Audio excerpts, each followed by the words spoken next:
Okay, guys. Hey, listen. It's Thursday night. The Ducks and the Canucks. They were in Vancouver. They just finished their game.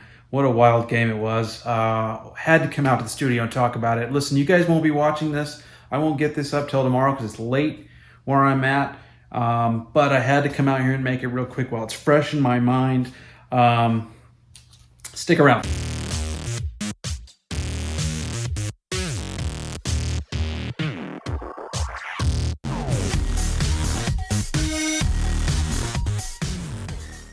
Okay, so Ducks and Canucks in Vancouver. Ducks coming off 2 wins in a row. They won in overtime, and then they won in a shootout at San Jose. Going into Vancouver today, I was really excited. I was like, okay, I think the Ducks are starting to get better. They're starting to get more consistent. They still have to work on their special teams, but things are starting to trend better for them. And they're going into a house where Vancouver, as we all know, has struggled, especially giving up leads and just being consistent themselves. I mean, a lot of the same things the Ducks are going through, right? So I really wanted the Ducks to go in there and to get 2 points. And, I felt like they could do it. So, look, penalty killing still is awful. I mean, I don't know what the deal is, but they can't clear pucks. They can't win the battles when they need to. They give up cross-ice passes like it's like yeah, go ahead. I just don't understand. It's unreal to me what their penalty kill. It's shit. Let's just put it out there. It's crap.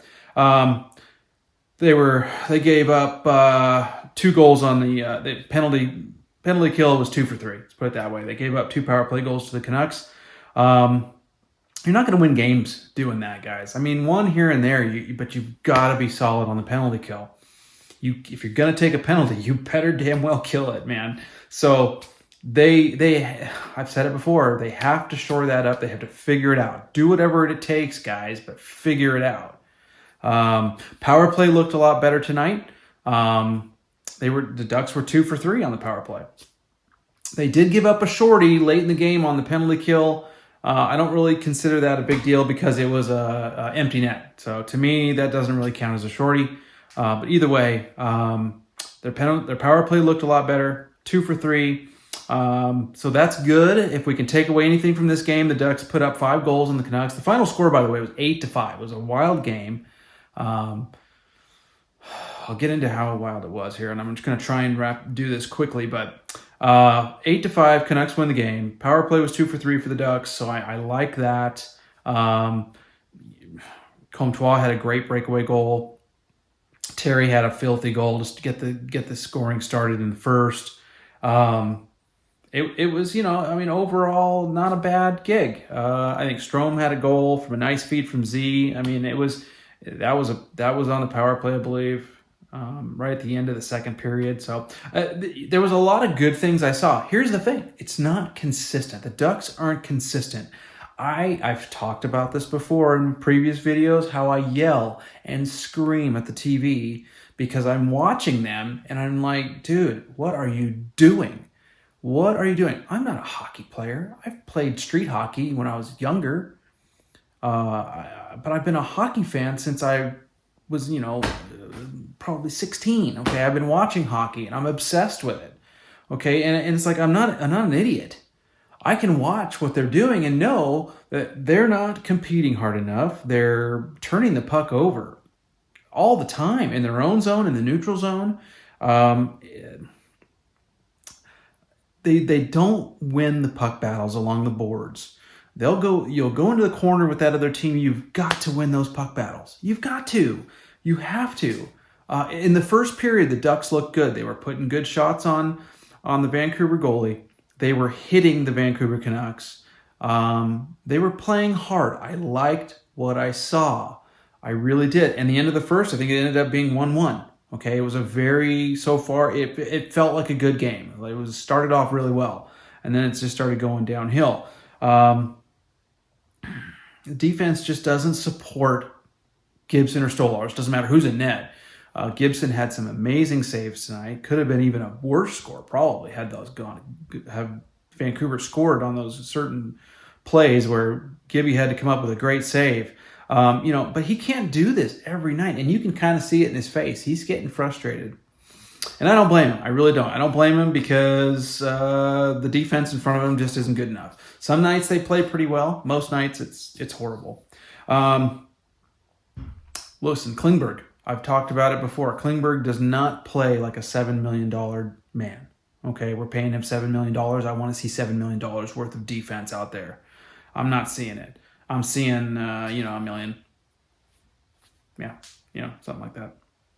If that, maybe a two-way $750,000, minimum contract. I mean, it's sad when I watch him turn the puck over, lose battles in the D zone.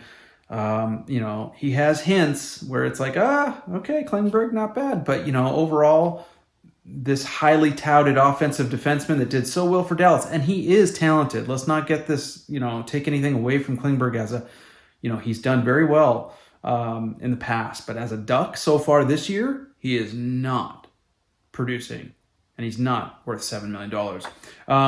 They don't play hard enough. They're not consistent enough. They got out-hit. Their face-off percentage was ridiculous. They were completely lopsided.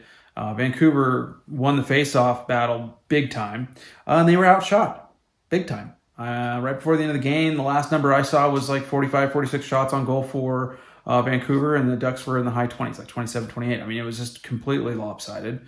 You're never going to win games that way. The Canucks played a halfway decent game. They got a hat trick from Kuzmenko, and their big players came through. Horvat, Pettersson, they all did what is expected of them and what they've been doing this year. And they capitalized on their opportunities. And they had a couple where Gibson made big saves where they could have gone in. Can't fault the Canucks too much, other than the fact that they gave up. They let the Ducks kind of surge back there in the end, and it was almost looking like they might give up the lead again. But it didn't. There was a thing I want to talk real quick about the referees. The referees got it wrong when the Ducks Toronto was in Anaheim, and they allowed a goal, or they didn't allow a goal, a Ducks goal, and called it goaltender interference when it clearly wasn't. It clearly was not. So tonight, this was clearly goaltender interference on John Gibson, the Anaheim goaltender, and the Vancouver player entered the crease, made contact with John, kept him from being able to spin and try to make a save, and they don't call it. Ducks challenged. They said no, it's a good goal. So they get the goal, plus they get the power play, which is ridiculous to me. But then they get the power play, and they score on the power play. And that's when everything changed for the game. The game completely was going not in the Ducks' favor or Canucks' favor. It was close. It was 3-2 at that point, Canucks. And then this is in the third period. And then it was gone. For the third period, there was like 8 goals scored between the two teams. It was just a shooting fest from there on out. But long story short, Ducks lose in Vancouver. I did not like the way the Ducks played overall. They did get some goals. I like the goals I see, but they can't give up 8. Are you kidding me? Anyways, real quick, let's just go over. There was a ton of games today, and we'll talk about each one of them briefly. I'm not going to go into depth. Carolina beat Tampa. Carolina's still rolling. I didn't see the score yet for the Florida Sharks game. I came out here before that game ended. Vegas 5, Sens 4. Vegas is rolling. Detroit 3, Caps 1. So Detroit finally in the win column again. Boston 5, New York Rangers 2. Boston is amazing, guys. I had them in the beginning of the season as a maybe a squeaker to barely get in, maybe a wild card team, right? The way they're playing right now, they're gonna win the East. Now I don't know if this is gonna last, but Boston is rolling. They got another win and against a good team in the Rangers, and the Rangers are kind of stumbling. It's interesting to see because they got off to a great start this year, and now they're kind of falling back. But Winnipeg 3, Montreal 2. That was in overtime. And let's see, New York Islanders beat the Blues. The Blues, so that score was New York Islanders 5, Blues 2. The Blues are just downward spiraling right at this point. Came out of the gate strong, 3 wins in a row, and now it's like, 6 in a row they've lost. So they're downward spiraling in a big way. Here's a team that I talked about in the beginning of the year that I'm really excited about, the Seattle Kraken. They beat up on the Wild, who've been playing well and getting back to where the Wild were expected to be. Seattle blanked them 4-0. So Seattle's cranking it up. They're looking really good. I'm sure those Seattle fans are stoked. 4-0 for Seattle. Kings and Hawks went at it, and the Hawks won in overtime 2-1. I think Jonathan Toews had the game winner on that one. Nashville went into Calgary and beat them. Now, Nashville's been struggling. They're one of those teams where it's like, yikes, something's got to change in Nashville. Well, they beat the Calgary Flames 4-1, and I think the Flames are kind of, not every team that does really well and is expected to do really well is going to do well every night. I mean, Boston is, but, the Calgary Flames, they'll be fine, but they lost to the Preds at home 4-1. Devils 4, Oilers 3. So the Devils keep rolling. They beat a hot Oilers team who's been putting the puck in the net like crazy lately. They shut them down, and they gave up 3, but they put up 4. So that's the Oilers' problem. The Oilers can put the puck in the net. They just can't keep it out of their net. Kind of like the Ducks, right? Except the Oilers have more offensive power, so they can outscore you and still win the game. They'll give up 4 goals but beat you with 6. You know what I mean? So that's the Oilers right now. They really need to figure out their defense and their goaltending for sure to try to limit how many pucks are getting in their net, man. But they lose to the Devils 4-3, and then Stars are starting to crank it back up. The Stars won. They put up 7 on the Coyotes, so they won 7-2. Hey, listen, everybody, thanks for watching. Subscribe down below. I need subscribers. Smash the like button. Help me out. Let's keep the channel rolling. I really appreciate all your support and coming by and checking it out. I'll see you next time around, okay?